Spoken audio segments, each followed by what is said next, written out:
So Vladimir Putin's silence has started raising eyebrows, especially as Donald Trump once again throws nuclear threats into the political arena. But here's the kicker. It's not because of some classified intelligence briefing or satellite imagery. No, it all kicked off because of a social media post.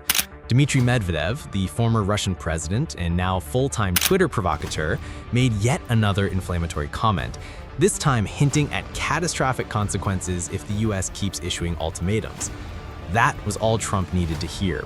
Within hours, the former US president took to his favorite late-night platform, declaring that he had repositioned 2 nuclear submarines to appropriate regions, just in case, as he put it, Medvedev's words weren't just empty bluster.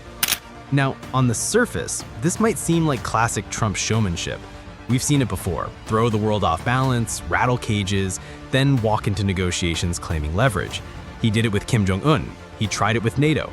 And now it seems he's bringing that same chaos-driven strategy into the nuclear conversation with Russia. But this time, it's far more dangerous.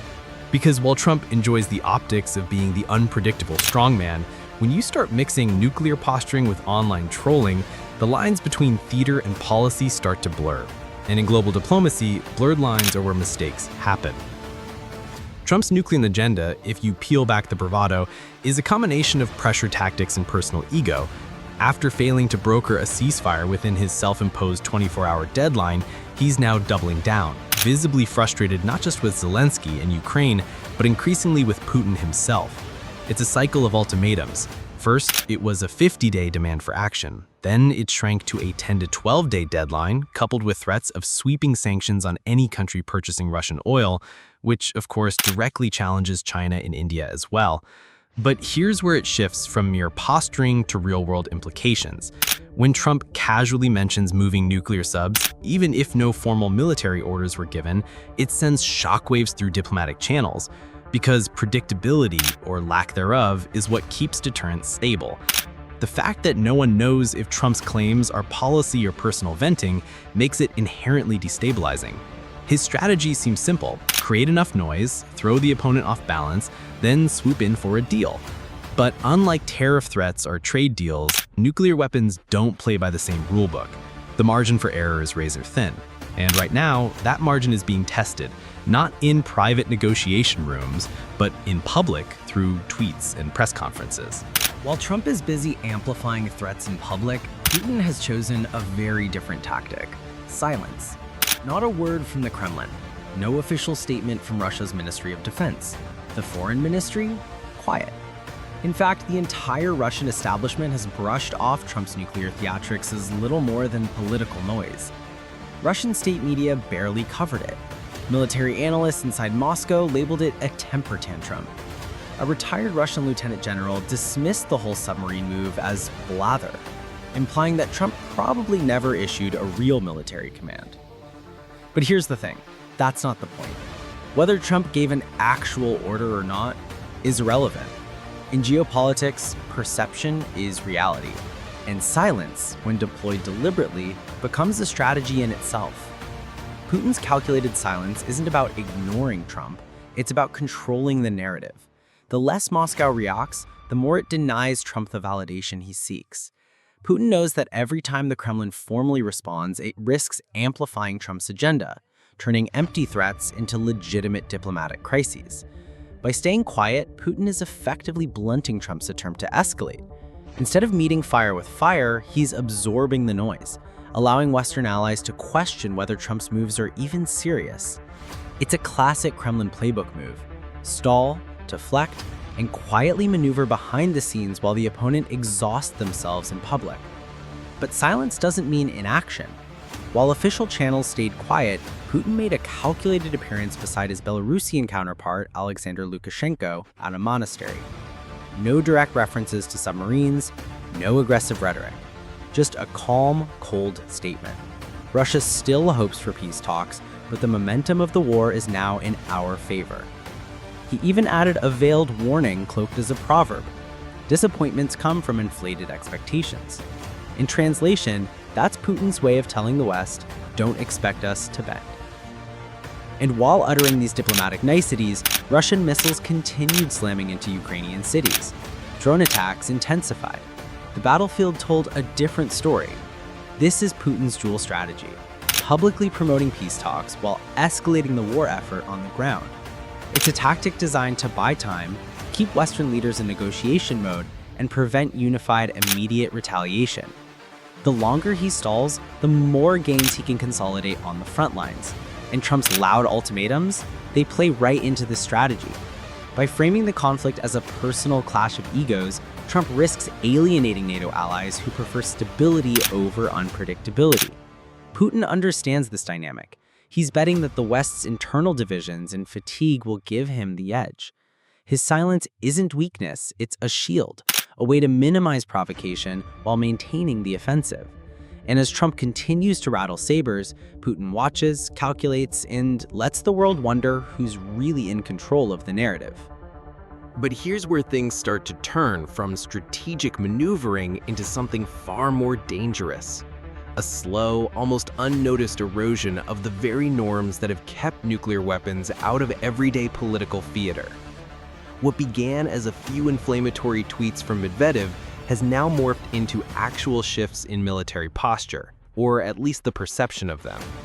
Trump's midnight declaration about moving nuclear submarines wasn't a formal military announcement, it was a tweet.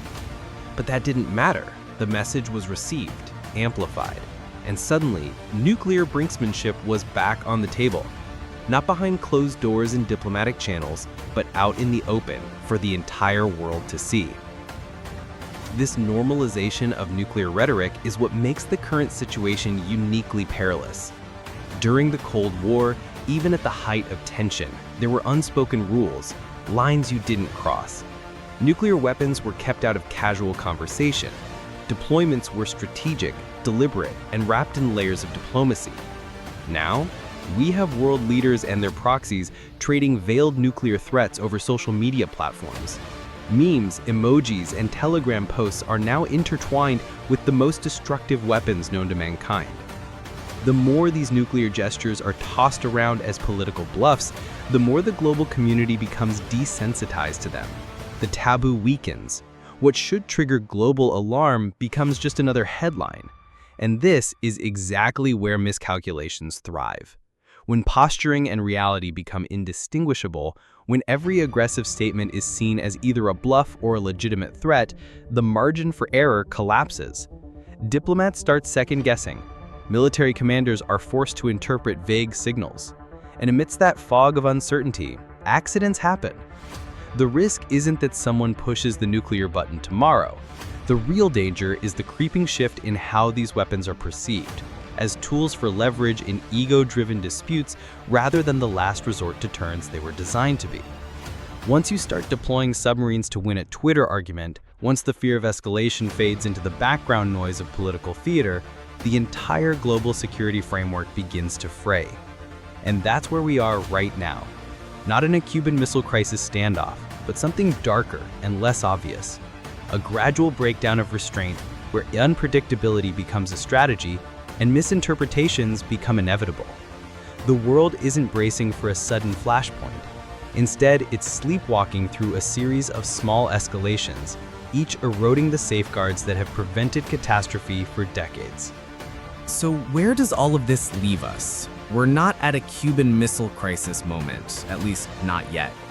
But what we're witnessing is something far more insidious, a slow, creeping erosion of the guardrails that have kept nuclear powers in check for decades. This isn't a dramatic countdown to midnight, it's a gradual slide into a dangerous new normal where nuclear threats are casually tossed around on social media, where submarines become bargaining chips in public feuds, and where silence is no longer a sign of de-escalation, but a calculated strategy of control. Trump's aggressive deadlines, his rhetoric of unpredictability, and his threats of economic warfare are all part of a broader attempt to dominate the narrative. But Putin, with his cold, deliberate silence, is playing a longer game. By refusing to respond to Trump's provocations directly, he avoids giving them legitimacy.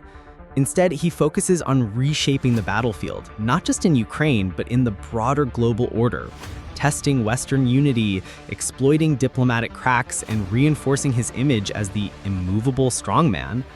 But here's the real danger. When unpredictability becomes the strategy, miscalculation becomes inevitable. The more these leaders treat nuclear posturing as just another political tool, the higher the stakes climb for everyone else. The longer this gray zone of tension drags on, where we're not at war but not at peace, the more likely it becomes that someone, somewhere, will misread a signal, overreact, or push too far. And once that line is crossed, walking it back becomes almost impossible. The August 8th deadline looms, and while sanctions are the immediate threat, the broader fallout, economically, diplomatically, and militarily, is far more unpredictable. As Trump fumes on television and Putin stands silently in monasteries, civilians continue to die, alliances continue to strain, and the fragile norms of nuclear restraint erode just a little bit more. The question is, are we witnessing a temporary political performance, or is this the slow-motion breakdown of a global order that no one is prepared to fix? That's the reality we need to grapple with, not the noise, but the silence beneath it.